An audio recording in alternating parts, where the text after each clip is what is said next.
Hey everyone, welcome back to our channel. If you're like me, you use Google Maps all the time, but have you ever wondered how to check your search history?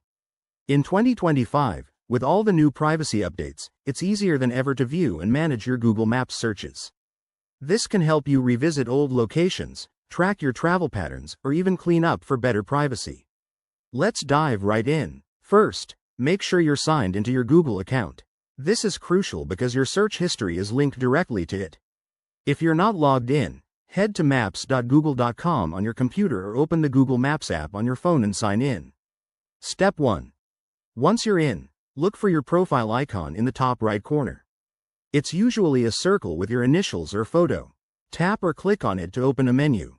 Step 2. In the menu, you'll see an option called Your Activity or something similar. Google has been updating their interface, so it might say Maps Activity by 2025. Select that. Step 3. This will take you to a dedicated page or section where your Google Maps history is stored. Here, you'll find a timeline of your searches, including places you've looked up, routes you've planned, and even traffic checks. Step 4. Scroll through the list to view details. You can click on individual entries to see more info, like the date and time.